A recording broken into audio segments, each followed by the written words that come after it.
Deus até o casamento, um jovem, né? Ou pelo menos deveria ser assim. Aí ele se coloca lá à disposição de Deus, buscando ser fiel a Deus.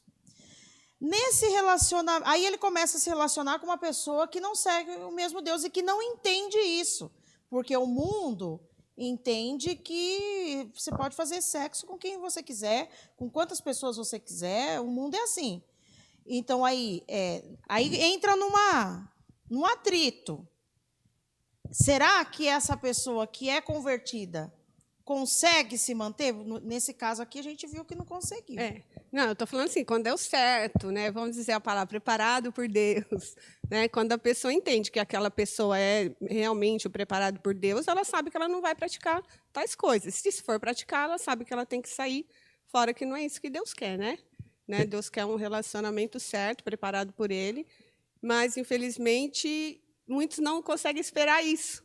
Né? Então, por isso que está essa bagunça hoje. Né? E muitas vezes a gente fala, é só lá fora. Não, dentro da igreja.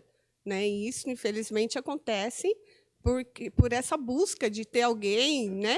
E aí fica complicado, porque a carne vai tomando conta. Em vez de buscar a presença de Deus, fica buscando as coisas carnais. Né? A gente já viu isso nas outras aulas, que temos que ser espirituais para vencer a vontade, as concupiscências da carne. Né? Então, temos que tomar muito cuidado mesmo. Não pode deixar o sentimento, a atração tomar conta. Tem que deixar a vontade de Deus tomar conta da nossa vida. É mais fácil você fazer o que você não quer do que você ser prudente e fazer aquilo que é bem ensinado. Então tem que se tomar muito cuidado antes de entrar num relacionamento. Apesar da pessoa, daquela pessoa que você admira ter um bom caráter, ser de uma boa índole, se ela não conhece Jesus, se ela não tem o Espírito Santo, a probabilidade do seu relacionamento, do seu casamento ser um casamento frustrado é muito grande.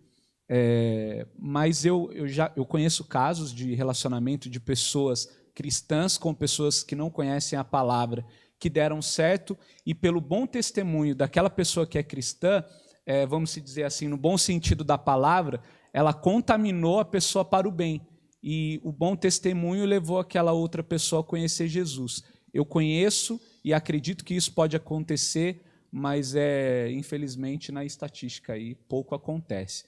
Porque é mais fácil você se contaminar para o pecado do que você levar outra pessoa para a luz. Porque quando se trata de carnalidade, quando se trata de atração, sedução, a nossa carne ela é muito fraca. Na verdade, ela fica muito forte, né, para o lado carnal, e o espírito se enfraquece. Eu vejo que tem dentro disso que o pastor Vinícius falou, tem duas situações interessantes. A primeira é que quem está gripado, é mais fácil passar a gripe para quem não está gripado. Então, quando você é convertido, principalmente quem está, a princípio, assim, na fé, está começando. Então, vamos lá, a pessoa aceitou Jesus, está indo na igreja, mas começou um relacionamento com alguém do mundo. É difícil. Na verdade, eu bato numa tecla que 99% de chance dessa pessoa desvirtuar, se ela não tiver com uma pessoa da igreja. Por quê? É como o pastor Bruno disse, quem está no mundo tem outra visão. Então, a gente sabe que o sexo antes do casamento é pecado, mas para as pessoas lá fora isso é loucura, isso é bobeira. Então é muito difícil acontecer e há situação, há risco grande, eu digo 99,9% de chance de haver imoralidade sim, porque até a pessoa entender, pelo menos a outra que está do outro lado, entender que a Bíblia nos ensina algo, é um modo de viver, abdicar do pecado, até lá a pessoa já começou a fornicar, e depois ir fornicando e vai acontecendo. Quando vê, já aconteceu o sexo antes do casamento, e aí é tarde demais. Até mesmo por questões culturais. O pai do menino do mundo, ele ensina que o menino tem que ser o garanhão, que ele tem que pegar pegador, as menininhas, né, mesmo, tem que ser o pegador, e se beijar tem que levar para a cama. E o pai do cristão ensina que ele tem que se guardar, que ele tem que esperar no tempo de Deus, que sexo é só depois do casamento. Mas o sexo é um negócio que chama muita atenção. É um negócio gostoso, prazeroso. E se você está encostando ali fora do tempo, para você se lambuzar no pecado, é um piscar de olhos. Então, por isso tem que tomar esse cuidado. Ou seja, na verdade, o princípio, o conselho que eu daria, e aí eu falo como falo para minha filha, para o meu filho, é vigiar, esperar o momento certo, buscar um relacionamento com pessoas da nossa crença, né, da nossa cultura, porque se você achar que você vai converter alguém porque você gosta, e a gente vê muito isso, infelizmente. Tanto jovem quanto pessoas mais velhas também.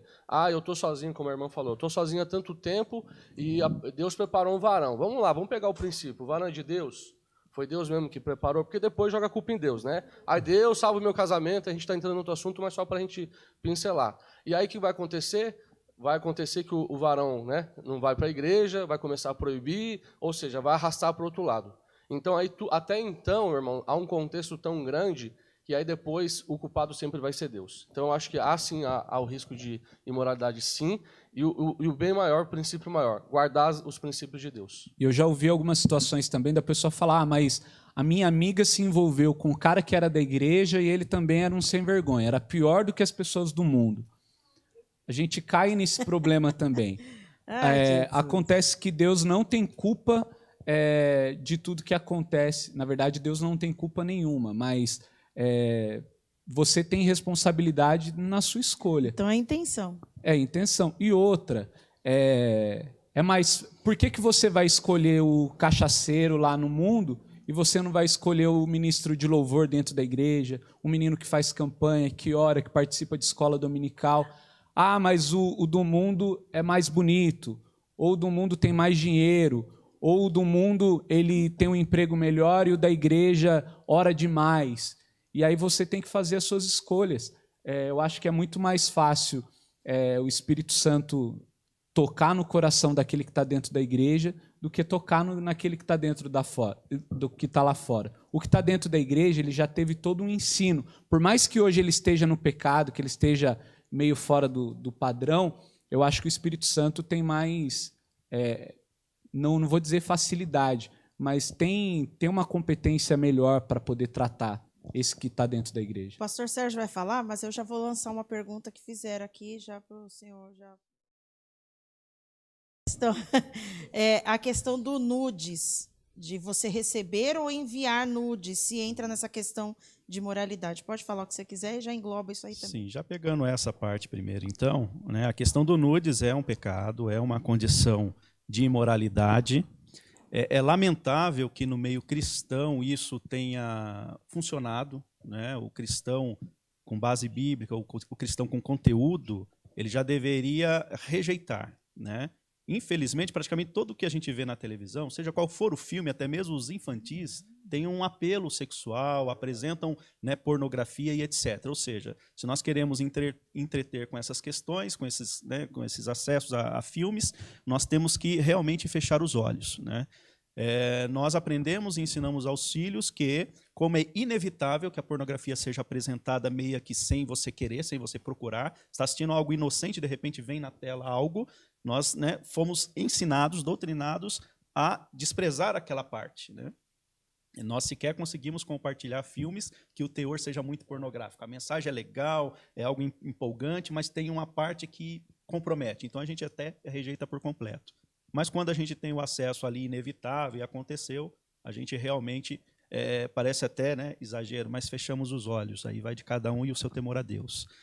Como eu disse, é inevitável você estar inserido nesse contexto. Então, o nudes, nunca recebi. Nunca tive acesso, graças a Deus, nunca precisei rejeitar ou chamar a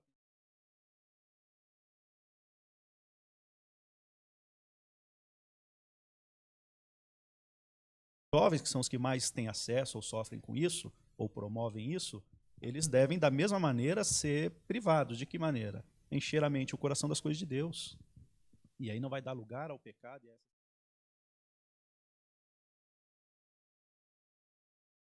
Aí está circulando, imagine nessa quarentena, né? Devemos realmente preparar os nossos filhos. Os pais não devem ser inocentes, acreditando que não precisam fiscalizar. Mesmo ensinando, devem fiscalizar. Abordar o assunto e assim por diante. Porque esse mal está aí enraizado e está em todas as mídias, infelizmente. É o mau uso da tecnologia, né? Porque antigamente, quando você ia paquerar alguém, quando você ia flertar, escrevia uma cartinha com poemas e tudo mais. Hoje em dia, com a tecnologia, você tira uma foto e manda, grava um vídeo. E quando as pessoas perdem o controle da situação, apelam para a sexualidade, e aí a gente vê vários escândalos aí de fotos, de vídeos, e é uma grande moralidade e que traz escândalo. Só passar uma informação sobre isso que a gente está falando, tem muito assunto. Esses dias eu fui fazer uma conta para minha filha, a Rebeca tem 9 anos, no celular, e aí eu fui fazer um e-mail para ela, e aí coloquei a idade dela, e lá no o próprio Google, né, Google Play, não sei o nome lá do Gmail, na verdade, ele pediu a minha autorização. Eu fui lá, coloquei a autorização, coloquei o meu e-mail e uma senha. Ou seja, não é desculpa do pai e da mãe falar eu não tenho acesso. Não é, hoje em dia não é. Ou seja, tudo que a minha filha assiste lá vem no meu celular. Tudo. O endereço que ela entra no YouTube aparece no meu celular. Então, só para dar essa informação aos pais, que muitas vezes têm preguiça, né? De você entra, vai lá, dedica um tempinho, faz isso, põe uma senha lá, tudo que o seu filho acessar. A Bíblia declara para ensinar o nosso filho um caminho que deve andar. E nós damos esse conselho para você não chorar amanhã. 1 Coríntios 15:3 diz que as más conversações corrompem os bons costumes. E como a mídia social é aberta e todo mundo tem acesso e os conselhos seguem via mídia social, né, os bons costumes têm sido corrompidos. Por isso que tudo que era estranho antigamente hoje parece normal, né?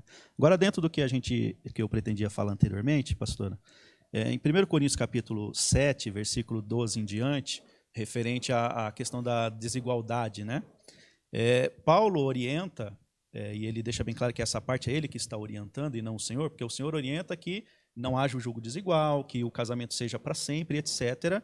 Mas Paulo está agora numa igreja, num local, numa condição bem desfavorável, onde os convertidos, praticamente todos eles tinham o cônjuge fora da igreja, né? Muitos também, o casal, a família inteira vinha para a igreja, mas muitos deles eram um na igreja e outro fora. E aí ele orienta, né? Se algum irmão tem mulher incrédula e ela consente em habitar com ele, não se separe dela, né? E se alguma mulher tem um marido incrédulo e ele consente em habitar com ela, não se separe dele. Porque o marido incrédulo é santificado pela mulher e a mulher incrédula é santificada pelo marido crente. E de outro modo, os vossos filhos seriam imundos, mas agora são santos. Mas se o incrédulo se separar, se apartar-se, porque neste caso o irmão ou a irmã não está sujeito à servidão, pois Deus nos chamou para a paz. Pois como sabes tu, mulher, se salvarás o teu marido, e como sabes tu, homem, se salvará a tua mulher.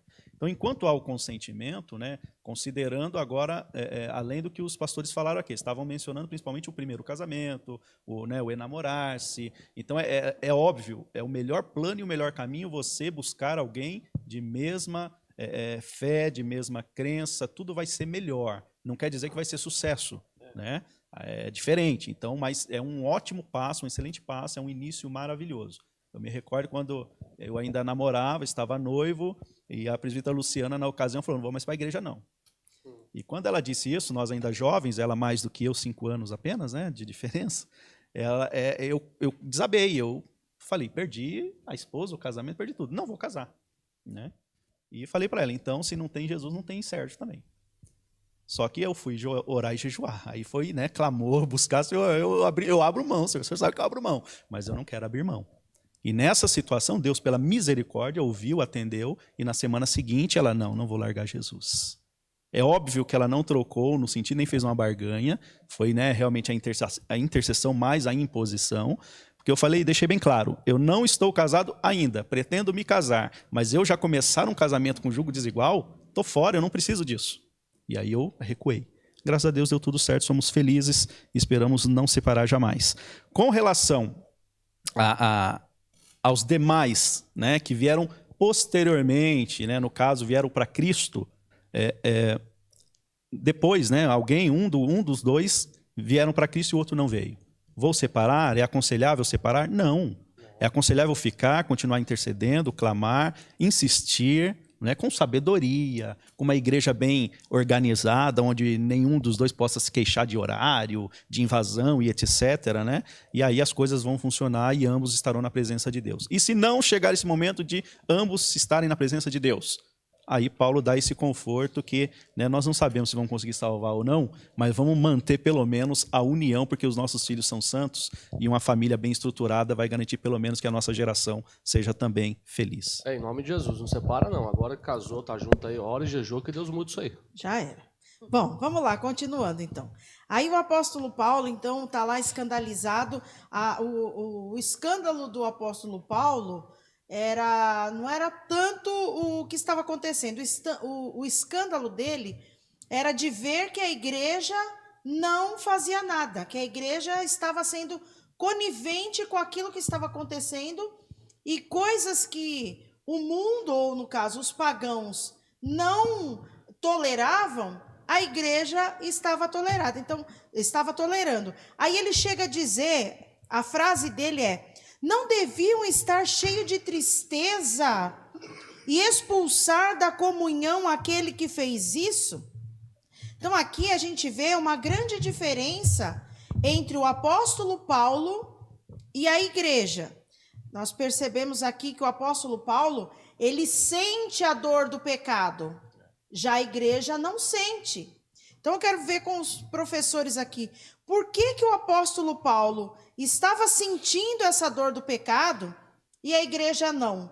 Qual era o nível espiritual dos dois, ou principalmente da igreja? Qual era o nível espiritual da igreja para tolerar esse pecado?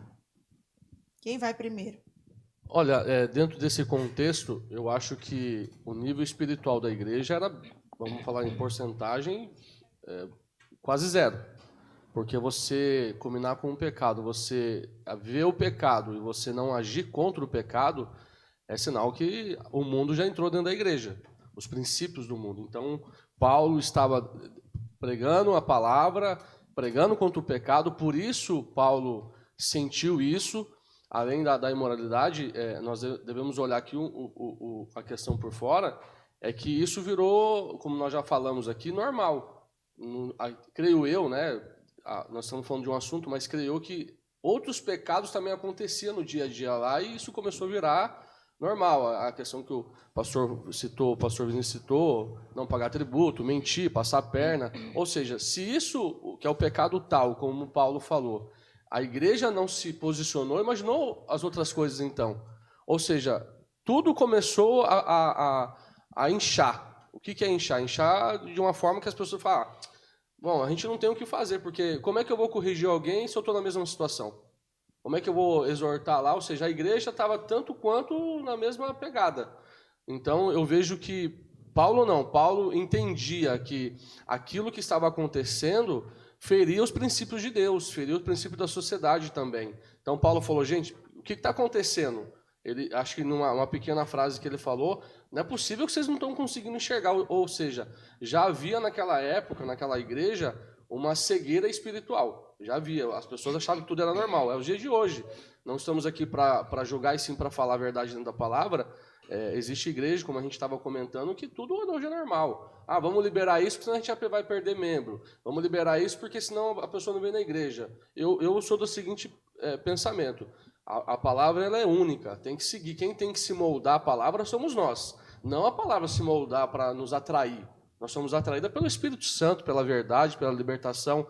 Então eu vejo que naquela época a igreja, de uma certa forma, estava querendo se adaptar ao mundo para que as pessoas se achegassem. Isso foge totalmente do contexto. A Bíblia ensina que aquele que é nascido da carne é carne, o que é nascido do Espírito é Espírito. E quando você está no pecado, tudo se torna normal, nada te aflige, nada te causa escândalo, porque você já está afundado no lamaçal. Mas quando você vive pelo Espírito, as obras da carne começam a te incomodar. E aí o apóstolo Paulo, ele sentiu um incômodo que alguma coisa estava acontecendo de errado na igreja, e ele a longa distância estava percebendo, mas os que estavam lá não davam a devida atenção. Por quê? Grande parte daquele povo, grande parte dos irmãos daquela igreja, estavam cometendo o mesmo pecado ou outros. E aquela máxima, né? Já que está todo mundo fazendo, eu vou fazer também. E aí você não identifica o pecado e você também não tem moral suficiente para corrigir, para disciplinar. Porque para você disciplinar, você tem que dar o bom exemplo. Então você não pode apontar ninguém se você faz a mesma coisa. E era isso que estava acontecendo dentro daquela igreja. Até mesmo que a gente vai ver mais para frente, que o apóstolo Paulo, ele teve que sentenciar a igreja, porque aqueles que lá estavam não tinham moral, não tinha caráter para poder corrigir ninguém. Vergonhoso. Vergonhoso. A Bíblia diz em Romanos 12, 2, assim, ó, e não vos conformeis com este mundo, mas transformai-vos pela renovação do vosso entendimento, para que experimenteis qual seja a boa e agradável e perfeita vontade de Deus. Eu entendo aqui que não é nem tanto espiritual. Eu tenho mais intimidade com Deus ou não. É uma questão da pessoa, do caráter em si. Aqui Paulo, ele sentiu a dor porque ele viu que isso estragaria tudo que ele havia feito em 18 meses. Ele viu que isso mancharia a igreja de Cristo. Então, é uma questão não é nem espiritual, é uma questão de pessoal de Paulo e a igreja.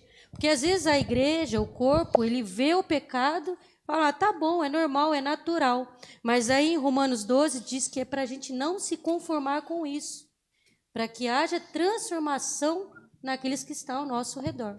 Pastora Kelly, tem gente participando, mandando perguntas aqui, e eu gostaria de pedir para os irmãos compartilharem o vídeo, curtirem, fazer tudo que a gente sempre pede para que esse vídeo seja alcançado o máximo de pessoas possíveis. Alguns comentários, algumas perguntas aqui não entram no contexto da nossa aula. Então, por favor, os irmãos não se entristeçam. Não leram minha pergunta, não falaram sobre o meu comentário. É porque alguns comentários fugirão da aula e alguns comentários podem ser usados nas próximas aulas que falarão sobre casamento, sobre outros assuntos. Então, procurem fazer o seu comentário dentro do nosso contexto. E se você tiver alguma dúvida, alguma coisa, pergunte pontualmente depois para a pastora Kelly, mas vamos tentar manter aqui dentro da aula para não fugir. Por favor, não se entristeça se o seu comentário não for falado entre a gente aqui, é só para não fugir da aula mesmo. Com relação, pastor, a essa preocupação e essa tristeza de Paulo, a gente deve lembrar que Paulo, assim como os demais apóstolos, eles estavam nas pisaduras de Cristo, eles estavam em defesa da fé, eles estavam fazendo ou tentando, ao máximo possível, levar o reino, manter o reino, estabelecer o reino. Então a dor que Paulo sentiu é a mesma dor que Cristo sentiu e que Cristo ainda sente, né? Quando a gente vê aqui em Apocalipse 3, 19, quanto a mensagem para a igreja de Laodiceia, diz o versículo 19, eu repreendo e castigo a todos quantos amo. E se, pois, zeloso e arrepende-te, eis que estou à porta e bato, né? Porque é o Senhor dando a chance, a oportunidade, né? Ele repreende com amor, mas ele repreende. Paulo repreende com amor, embora duramente ali, mas é com amor, é pensando no bem, e porque ele está como se fosse o próprio Cristo também sentindo aquela situação. Então ele quer aquelas almas salvas, transformadas, e por isso esse pesar, enquanto a igreja não tinha esse pesar, infelizmente. Também em Apocalipse 2, 18 ao 25, quanto à mensagem à igreja de Tiatira, onde essa igreja estava também sofrendo e padecendo em virtude do seu pecado, que tolerava Jezabel, olha como condiz perfeitamente com essa condição de Corinto, e ali houve também uma repreensão, uma oportunidade. E no século II a igreja de Tiatira não existia mais, né? Ela foi realmente destruída porque não deu ouvidos à mensagem, ao apelo, a esse amor poderoso que trouxe a repreensão. Então, infelizmente, ainda tem aqueles que não aceitarão a repreensão, a disciplina, e aí, infelizmente, perecerão. Vamos lá, continuando então. Então, baseado em tudo que eles falaram aqui, você pode... Se você for conivente com o pecado, é a mesma coisa. Você não fez, mas não corrigiu quem fez. Dá na mesma, tá? Vamos continuar. Alguém lê para mim aí, por favor, pastores. 1 Coríntios 5, do 2 ao 5. Vamos continuar a aula aqui, que agora nós vamos entrar na questão do que o pastor Vinícius falou, que Paulo chega a sentenciar. Vamos lá. Estais inchados e nem ao mesmo vos entristecestes por não ter sido dentre vós tirado quem cometeu tal ação. Eu, na verdade, ainda que ausente no corpo, mas presente no espírito, já determinei, como se estivesse presente, que tal ato praticou. Em nome do Senhor Jesus Cristo, junto vós e o meu espírito, pelo poder de nosso Senhor Jesus. Seja entregue a Satanás para a destruição da carne, para que o espírito seja salvo no dia do Senhor Jesus. Bom, então aqui a gente vê que o apóstolo Paulo, ele está já diante daquilo que ele viu e que a igreja não fez nada. Então ele diz, agora eu vou ter que fazer alguma coisa, né? Eu já sentenciei, na verdade eu já sentenciei. Ele já tinha observado e não tinha mais o que fazer. Tinha que ser dada a sentença em cima daquilo que estava acontecendo, porque aquilo estava envergonhando o nome de Deus. A atitude desse irmão estava envergonhando o nome de Deus, envergonhando a igreja, porque as pessoas no mundo estavam olhando para a atitude dele e falar, olha lá, eles pregam uma coisa e faz outra coisa. Então ele já sentenciou. Aí ele traz uma proposta. Qual era a proposta? Reúne os irmãos e, com base naquilo que vocês já aprenderam, naquilo que foi ensinado para vocês, que eu ensinei, na autoridade do Senhor, aplique a disciplina. Qual era a disciplina que o apóstolo Paulo traz aqui? Entregar o irmão escandaloso a Satanás. Entrega esse irmão escandaloso que está fazendo escândalo, trazendo prejuízo para o reino de Deus. Entrega ele para Satanás. Ele estava querendo dizer, exclui ele da comunhão da igreja. Já que ele está fazendo a mesma coisa que o mundo está fazendo, então que vá logo para o mundo e saia daqui do nosso meio, porque só está escandalizando. Então, essa foi a sentença do apóstolo Paulo. Aí eu quero perguntar para vocês agora, qual a diferença entre correção, disciplina e exclusão? Vamos lá, de uma forma rápida aí. Correção, disciplina e exclusão. Primeiro, eu acho que a ordem é o contrário, né? No meu ponto de vista. A disciplina, ela vem primeiro e você só consegue corrigir aquele que está dentro da disciplina. Você não consegue corrigir alguém que está no mundo porque ele não tem o padrão. A disciplina é o padrão. Então você primeiro disciplina e depois você corrige. Primeiro você ensina e depois você alerta. Você ainda precisa melhorar nisso, isso daqui você não pode fazer porque isso já te foi ensinado. Quando a pessoa está dentro da disciplina e ela não está atenta às correções, aí chega a este ponto que o apóstolo Paulo cita, que ele instrui a igreja para exclusão. É melhor que você fique lá no mundo fazendo tudo que você quer do que você fazer dentro da igreja e escandalizar um corpo que é santo, que foi instituído pelo próprio Jesus Cristo. Eu vejo também que nós estamos falando da igreja, né? Igreja. Da igreja. Então, meu ponto de vista, a correção precisa acontecer mediante a palavra. Então, para mim, correção, como já aconteceu quando eu pastoreei. Eu estava falando com um crente, né? Vamos dizer assim. Então, eu corrigi ele. Falei, olha, verbalmente. Então, no meu ponto de vista, uma correção se aplica verbalmente. Não faça isso porque vai chegar nisso.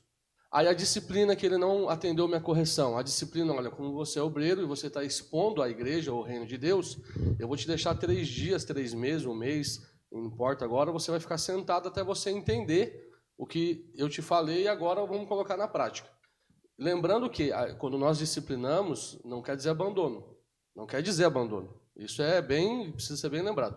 A exclusão é quando você tentou corrigir. Nós estamos falando de pessoas que já conhecem a palavra de Deus. Você tentou disciplinar dentro do contexto bíblico e aí você deixa bem claro, olha, se você continuar nesse caminho, se você continuar praticando, foi o caso de Paulo disse, se vocês não mudar isso, se vocês não fizerem alguma coisa, então diga a esse irmão que ele está fora do contexto da palavra.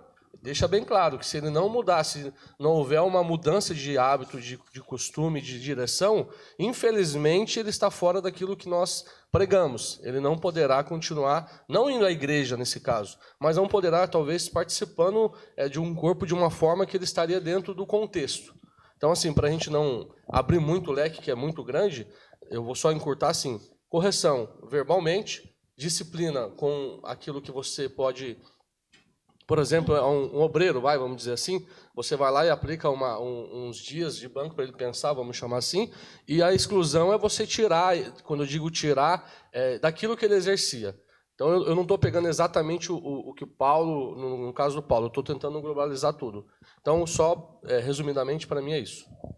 Então, basicamente, Paulo usou o que Cristo aplicou lá no capítulo 18, 15 ao 17. Então, se o seu irmão te deve ou tem alguma situação, trata direto com ele.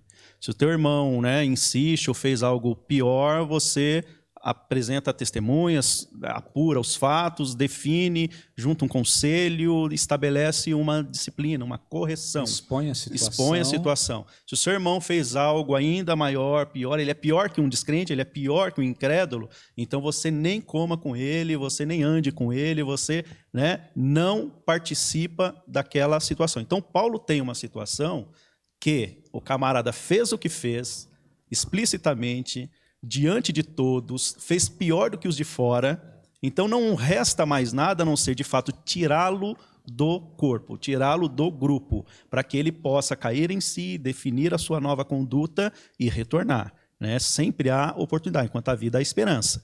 Mas não é possível manter, né, segurar, ainda assim insistir, porque é claramente o pecado, uma conduta imoral, algo que precisa ser tratado e tratado longe. Não dá para ser ali, não dá para fingir que ele está melhorando ou fazer essa abordagem dessa maneira. Tá? Então, Paulo já pegou o que Jesus colocou lá, né, e aplicou agora diretamente. Então, esse está, digamos assim, numa condição tal que não há mais o que fazer, a não ser justamente entregá-lo a Satanás e deixar que ele caia em si e retorne. E Deus criou algo sensacional, desculpa te cortar, pastora Kelly, que é o tempo, né? Com o tempo a gente vai ver os que são e os que não são.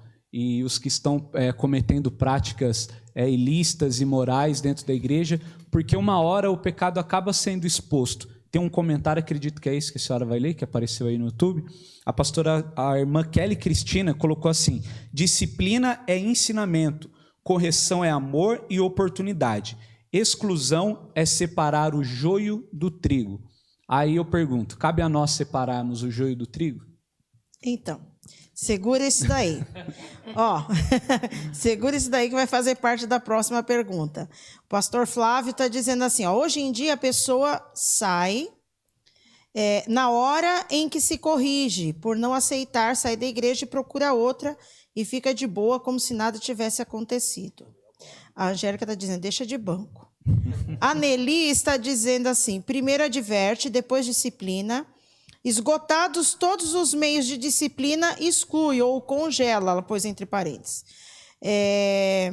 Aqui o pastor Flávio continua, mas hoje, quem faz isso exclui um membro obreiro? Se o pastor fizer isso, vai ser processado. Essa é a pergunta que eu quero. Eu não vou nem continuar aqui, porque essa é a próxima pergunta. Em que ocasião se deve excluir? E hoje, se pode excluir? Pode-se excluir hoje? Porque eu me lembro que, uns aninhos atrás aí, eu era pequenininha. Eu era pequenininha, eu lembro. Um amigo meu. Um amigo meu me contou, a pastora Cleide me contou. Era com muita facilidade se excluir a pessoa da igreja, né? Ela conta que cortava, ela escutava o rádio, como chama aquele pastor da Deus é Amor?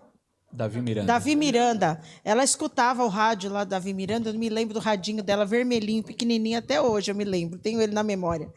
Ela vivia escutando o programa do Davi Miranda e muitas pessoas ligavam chorando porque tinham sido excluídas da igreja porque cortaram a pontinha do cabelo ou porque faltaram um dia do culto. Então, a exclusão acontecia com muita facilidade naquela época, uns anos atrás. Hoje, eu não sei se pode se acontecer isso. Pode ter a exclusão? Em que situação ocorreria essa exclusão? Se os pastores me permitem, eu queria responder isso primeiro, porque me faz lembrar de um caso também lá antigamente, um amigo meu me contou. Aconteceu algo interessante. Hoje eu tenho uma amizade muito grande com esse irmão. E ele teve uma situação que eu tive que discipliná-lo, né? No caso foi discipliná-lo mesmo, porque ele expôs. Não vou entrar muito no contexto, que senão a gente vai se alongar. E aí eu disciplinei ele, não aceitou a disciplina, né? Ele começou a me afrontar, enfim. E aí é que o Vinícius até citou, o tempo vai falar mais. Ele fala mais do que muitas ações até.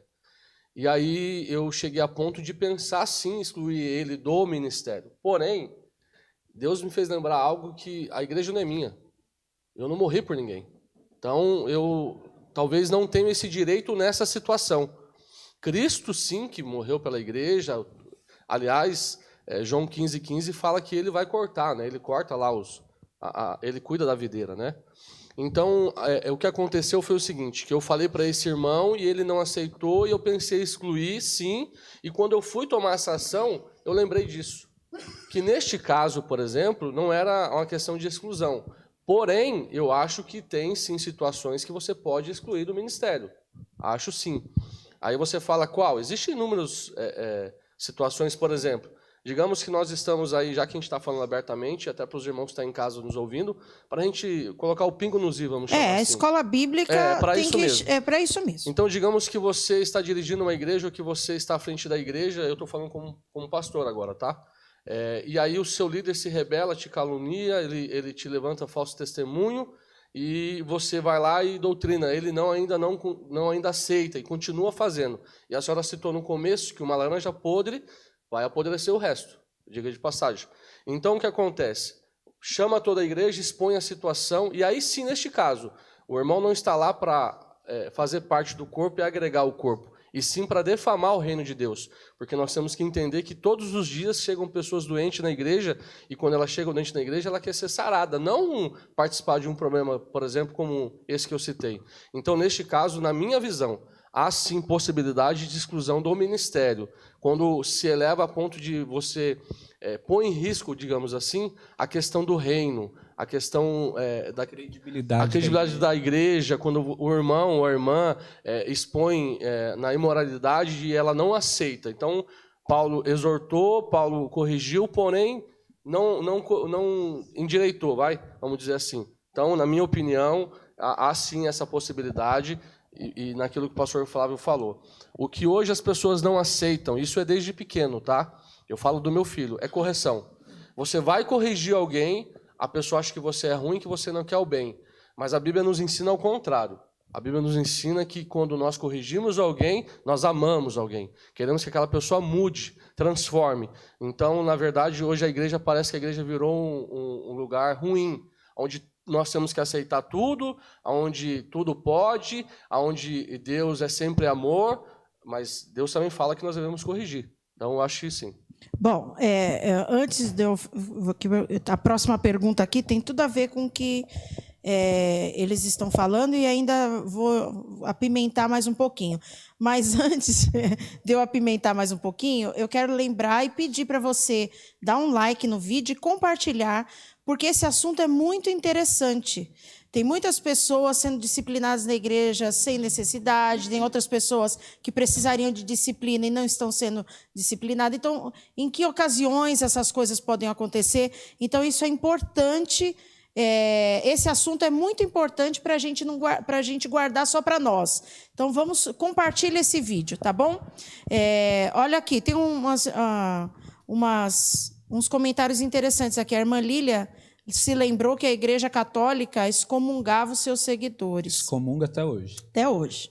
O Wellington, eu acredito que esse Wellington seja o presbítero Wellington, né, da Grace. Eu acho que é. Eu já perguntei a semana passada, mas ele não respondeu. Fica a dica aí para ele responder, por favor. Ele diz aqui, acho que a exclusão deve ser feita relacionada às atividades ministeriais.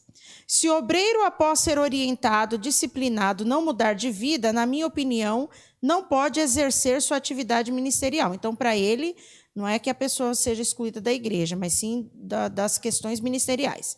Pastor Carlos, se proceder mal, trazendo prejuízos morais, espirituais, materiais, eu excluo. É mau caratismo. A Sueli, excluir da igreja não é nosso papel. Mas deixar uma pessoa indisciplinada continuar a exercer uma função é irresponsabilidade de uma liderança. Aqui, o duro, pastor, é que tem muito irmão julgando irmão, corrigir é uma função exclusiva de pastor. Essa pergunta nós vamos fazer também. Então, já a questão da exclusão, porque aqui o apóstolo Paulo ele está dizendo assim: entregue a Satanás para a destruição do corpo, a fim de que o espírito seja salvo no dia do Senhor. Como que a exclusão pode salvar o espírito? Porque eu entendo assim, que excluir alguém não seria uma atitude de humilhação para aquela pessoa que está sendo excluída? Porque as pessoas vão perguntar para ela, por que você saiu da igreja? Ah, me excluíram. Por que me excluíram? Ela já está passando por uma humilhação. Então, o que o apóstolo Paulo quis dizer com isso? Salvar o espírito, não é isso? Exclusão para poder salvar o espírito. Eu já vi um caso, era um pastor, cometeu adultério, e ele foi colocado em frente à igreja, teve que confessar para todos os membros da igreja, e depois ele foi excluído. Né? Causou uma polêmica na época, todo um problema. Saiu da igreja e depois de um tempo, de 4, 5 anos, agora já está exercendo o ministério de novo. Né?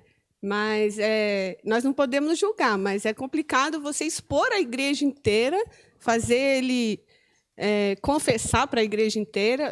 Eu queria perguntar para os irmãos se acha a necessidade de ter que contar para todo mundo. Se o pastor está sabendo, né, o líder está sabendo, e se há necessidade de expor a igreja inteira. Então, porque aqui nesse texto, o apóstolo Paulo, ele chega a dizer que era para reunir a igreja, não é isso? É até a próxima pergunta que eu vou fazer aí, ó. A Adriana já se adiantou. Antes de responder ela, então, Adriana, segura ela aí, que nós vamos responder. Mas vamos falar da questão da salvação do espírito. Como que pode salvar o espírito se você está entregando a pessoa para Satanás?